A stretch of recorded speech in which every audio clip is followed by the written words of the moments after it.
Hi everybody, welcome back to my channel. We're going to make a simple burlap banner featuring the Mr. and Mrs. But you can use any picture or word that you like. First we're going to need a ruler, and then we're going to need some burlap. This is a rolled burlap from Walmart. We need a foam plate, glue gun, scissor, craft paint, white or black, paint brushes, or paint markers, and this is a chalk marker or any marker you're going to use, and some jute twine. Now we're going to print out our letters, and the way we're going to make our letters, we want the banners, we want the letters to be 5 inches in height and no more than 5 inches in width. And what we're going to do is we're going to cut our burlap at 10 inches. And what 10 inches is going to do is going to give us that little tail and then a fold over to hold the jute twine. We're also going to just measure one, and then you're going to use one to measure the other ones, okay? And then we're going to indent 1 inch. And what you're doing is we're going to find one row. I think we've talked about this before. And we're going to fold right on a row so it's nice and even. And then we're just going to run a bead of glue on the flap and then glue it down. Just be careful, don't burn yourself, and line up the sides. And then we're going to flip it over, we're going to fold it in half, and we're going to create the little tails. So you cut from the fold towards the point, and then what you're going to do is you're going to run a bead of glue along the edges so they don't fray. And then what we do here is we're going to line up all of our folded over edges, and then we're going to run a bead of glue along the edge of the uncut one. And then we're going to just use that glue line to cut the rest of them. And this way that they're even, you know, there's just plenty of ways you could do it. We just did this is faster for me, so. And then you just cut along the glue line after it's cooled off a tiny bit so that you don't get any frays. And then you're going to repeat for as many banner panels as you need. Okay? And now we're going to work on painting. So basically what you do is you're going to print out your image on your computer or take it from a magazine or a coloring book, and you're just going to put it underneath the burlap. As you can see, the burlap is sort of transparent.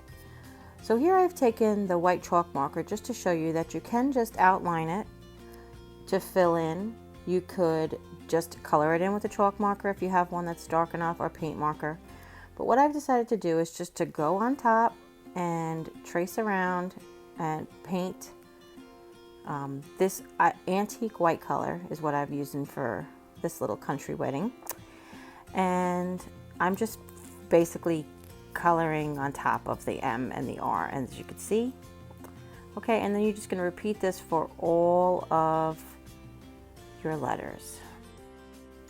So if you guys have seen my Pottery Barn inspired Easter decor, I made a stencil to stamp the little bunny on there, but this is the other method. You can basically print it out, put it underneath the burlap, and as long as your burlap has an open enough weave, you can see right through it.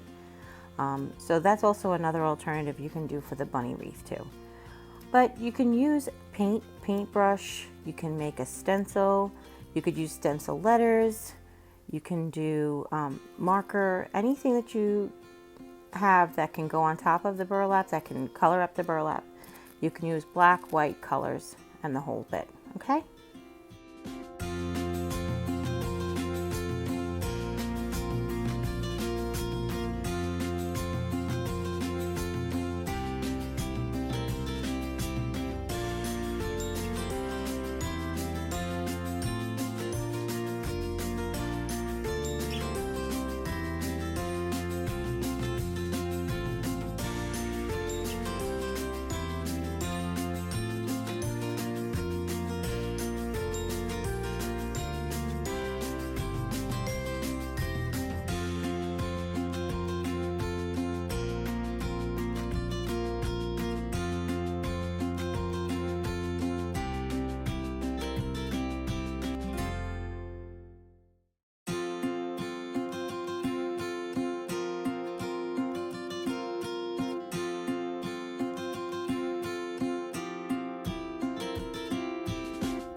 So once your letters are dry, you're going to go ahead and take your jute twine.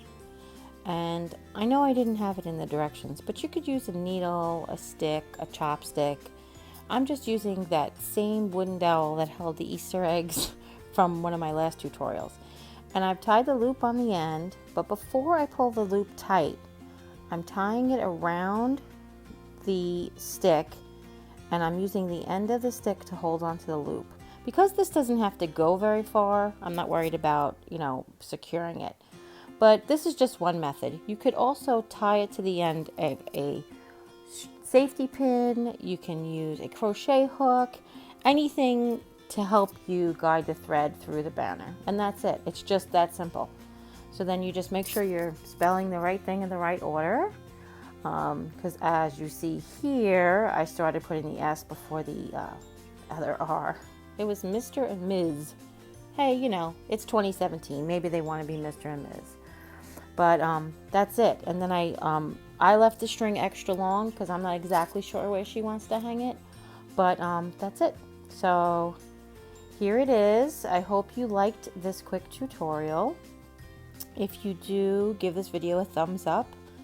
Don't forget to leave any questions or comments down below. And as always, you take care, God bless, and we'll see you next time. Bye.